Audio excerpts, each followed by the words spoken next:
इस वीडियो के अंदर हम टोटल प्रोडक्टिव मेंटेनेंस के अंदर आने वाले 8 पिलर्स में से जेएच पिलर के टॉपिक विजुअल कंट्रोल या डिस्प्ले हमें शॉप फ्लोर पर कौन कौन सी चीज़ों की प्रैक्टिस करनी चाहिए उसके बारे में हिंदी में समझेंगे।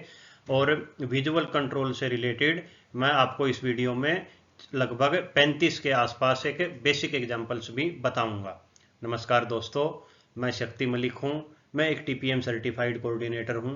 मैंने Japanese MNCs, JIPM TPM certified companies और कॉरपोरेट लेवल पर बिजनेस एक्सीलेंस डिपार्टमेंट में काम किया हुआ है।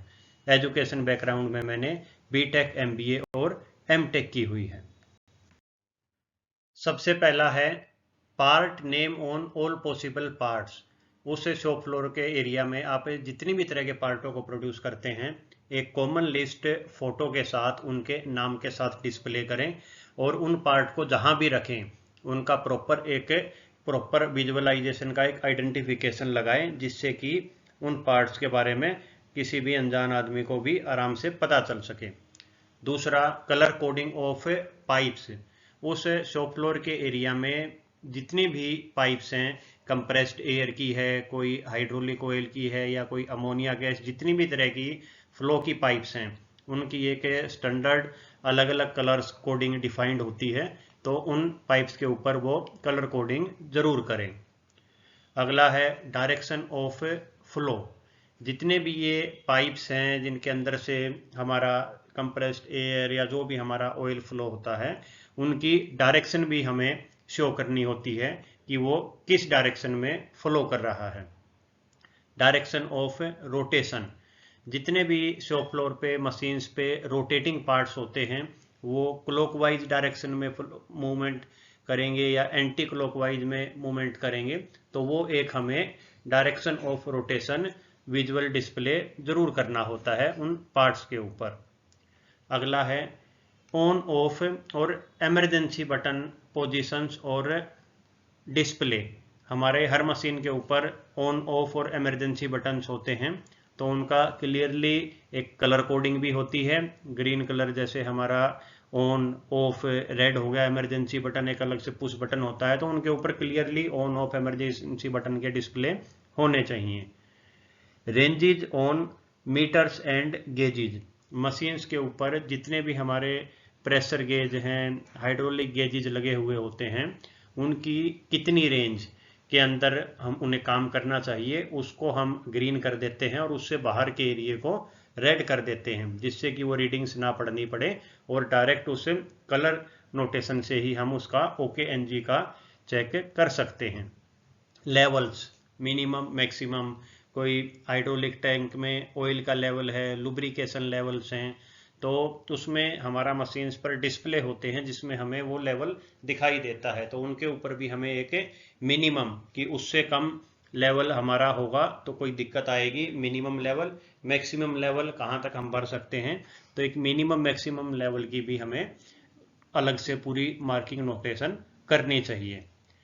Important nut bolts numbering match markings. Machine के ऊपर जितने भी हमारे नट बोल्ट्स यूज होते हैं उनकी हमें एक नंबरिंग डिस्प्ले करनी चाहिए और उसके बाद उनकी मैच मार्किंग्स भी हमें करनी चाहिए, जिससे कि वो अगर हमारा नट अगर लूज होता है, बोल्ट लूज होता है, तो वो हमें उसी टाइम मैच मार्किंग से डिस्प्ले हो जाए।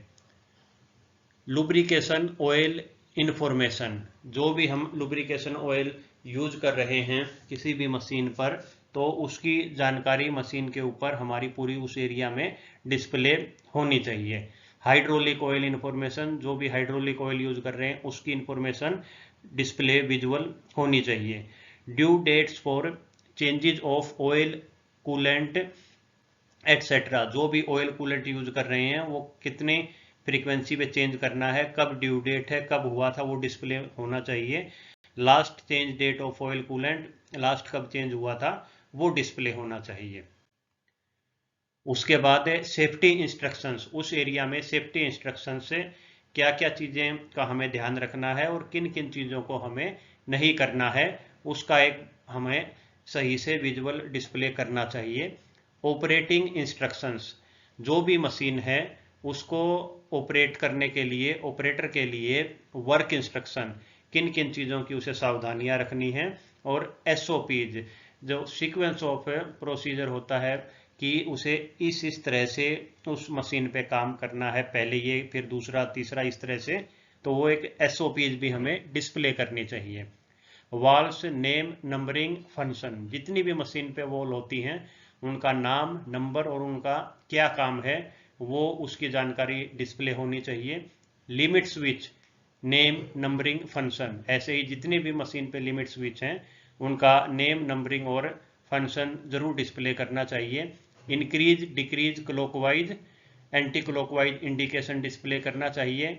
सेटिंग्स, जो भी मशीन पे हम सेटिंग्स करते हैं उसके प्रोसीजर्स हमें डिस्प्ले करने चाहिए।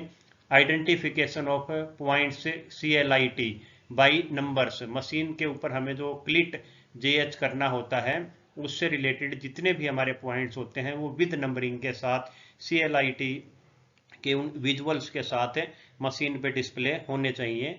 Place for RM, raw material का प्लेस क्या है, टेम्परेरी पार्किंग, फिनिश्ड मटेरियल कहाँ रखना है, रीवर्क मटेरियल कहाँ रखना है, रिजेक्ट मटेरियल कहाँ रखना है, फॉर इंस्पेक्शन के लिए, इंस्पेक्शन करने के बाद का मटेरियल, उन सभी के लिए प्रॉपर मार्किंग के साथ जगह निर्धारित होनी चाहिए और अलग से डिस्प्ले होना चाहिए। Places for gauges, tools, stationery and required thing like cotton, marker, pen, इन सभी चीज़ों के लिए भी प्लेस निर्धारित होना चाहिए और उन प्लेसेज पर अलग से बिल्कुल ये विजुअल डिस्प्ले होना चाहिए कि यहाँ पर हमें ये चीज़ रखनी है।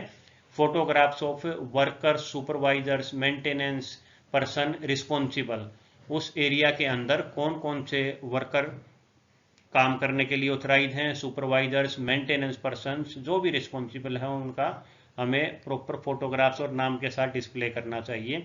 जिग फिक्सर्स, टेम्पलेट्स, जितने भी जिग फिक्सर्स यूज कर रहे हैं उसकी जानकारी और उनका आइडेंटिफिकेशन होना चाहिए। उसके बाद जितने भी मशीन पे गेजेज हैं, टूल्स हैं, जिग फिक्सर्स हैं, उनकी कैलिब्रेशन इंफॉर्मेशन डिस्प्ले होनी चाहिए। टूल चेंज इंफॉर्मेशन भी हमें डिस्प्ले करनी होती है। क्यू अलर्ट्स, क्वालिटी से रिलेटेड जो भी कस्टमर कंप्लेंट हैं या जो अलर्ट हैं, इंपॉर्टेंट चीज़ें हमारी दिक्कतें चल रही हैं तो वो क्यू अलर्ट्स के नाम से हमें डिस्प्ले करना चाहिए। 1 पॉइंट लेसन, जो भी मैन पावर से रिलेटेड पास्ट में प्रॉब्लम्स आई हैं तो उनसे रिलेटेड हम एक ट्रेनिंग का 1 पॉइंट लेसन्स बनाते हैं, उसको भी मशीन पर शॉप फ्लोर में डिस्प्ले करना चाहिए। Indication for help required abnormal position and on, ये मशीन्स पे हुटर्स होते हैं, ये अलग से कलर्स इनका होता है, तो ये हमारा इंडिकेशन होता है कि मशीन चल रही है, रुकी हुई है या रेड है, कोई स्टॉप है, ब्रेकडाउन है, तो ये इंडिकेशन हमें यूज करना चाहिए। Indication on material required, indication की मेटल रिक्वायरमेंट है तो वो मशीन पे कौन सा बटन दबाएगा और कौन सी लाइट जलेगी तो मेटल का वो एक सिग्नल हो जाएगा। Register to note the daily abnormalities, daily rejections को कैप्चर करने के लिए जो हमारी daily production report, hourly production report होती है उनमें हमें जो भरते हैं तो उसको हमें कैप्चर करने के लिए पूरा एक कॉमन रजिस्टर और वो भी हमारा डिस्प्ले होना चाहिए।